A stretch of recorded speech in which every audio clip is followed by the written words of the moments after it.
En Algérie. Oui, Mhm. oui.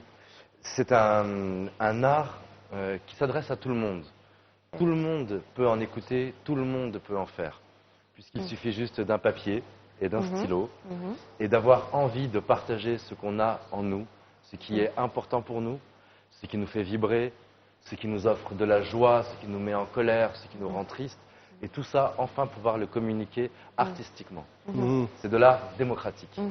Le slam, on a dit qu'il se base sur les paroles plus que la musique, mais pour vous, vous avez toujours un accompagnateur Oui.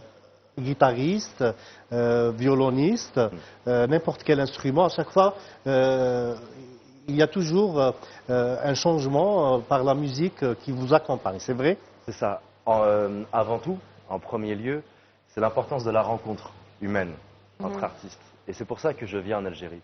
Je suis venu en tournée, donc là j'étais à Annaba, Constantine, Tlemcen, et j'ai des amis artistes très talentueux à Alger, et je voulais passer quelques jours avec eux pour créer, pour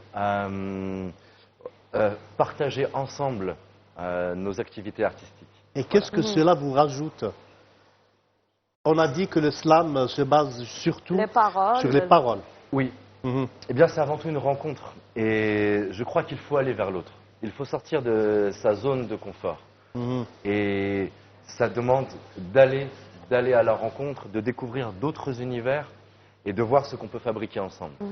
1 plus 1 égale 3. C'est vous qui choisissez l'instrument, Mehdi, ou... Ou c'est les paroles qui choisissent? Ça va être aussi beaucoup l'artiste en face. Il faut que ça résonne humainement. Il faut qu'on partage une même sensibilité, une même envie.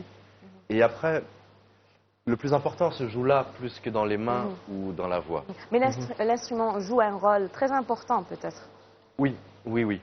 En France, je joue avec un quatuor de musique classique. Ah. Et je joue à côté avec des musiciens qui font de l'électro. Et à chaque fois, il faut aller vers ce qu'on ne sait pas faire. Il faut à chaque fois se relancer un nouveau défi. La vie artistique est faite de ça.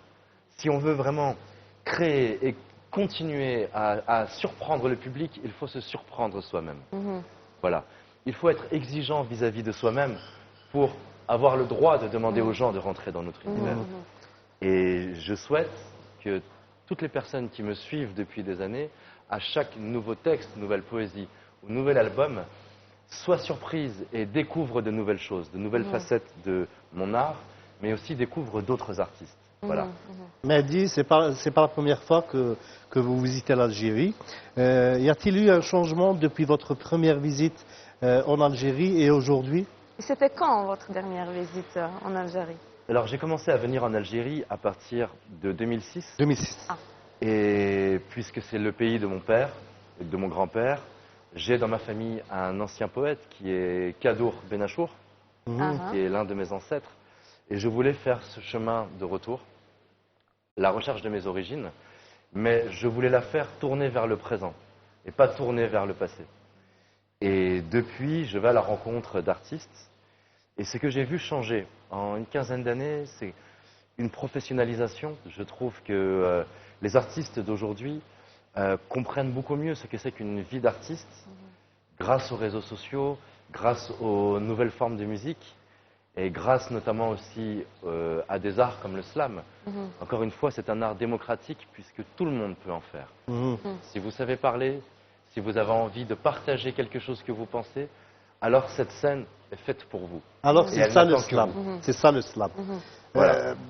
Quelle est la différence entre slammer et lire un poète? Eh bien, Un poème écrit par un poète qui n'a pas l'habitude à parler aux gens et à s'exprimer devant un public. alors, un livre de poésie, ça s'adresse aux yeux. Le slam, c'est de la poésie orale, donc ça s'adresse à l'oreille. Et en slam, l'intérêt, c'est que nous sommes nos propres textes. Donc ma poésie passe par ma voix, par mes gestes, par mon visage. Et ça fait partie du texte. Comme le texte fait partie déjà de la musique. Voilà. Le slammer doit être un poète? Bien sûr, non. Selon moi, oui. Ah. Selon moi, oui. La poésie, avant d'être une façon de dire un texte ou d'être sur scène, c'est un regard qu'on pose sur le monde. C'est comment quelque chose d'ordinaire comme un bouquet de fleurs peut devenir extraordinaire, juste à travers nos yeux. Et ensuite, ça passera par la voix, ça passera par le stylo, par la feuille, mais c'est avant tout la façon dont on regarde le monde. Il faut trouver de la poésie en soi pour qu'en puisse, après, elle puisse ressortir et qu'on puisse l'offrir au public.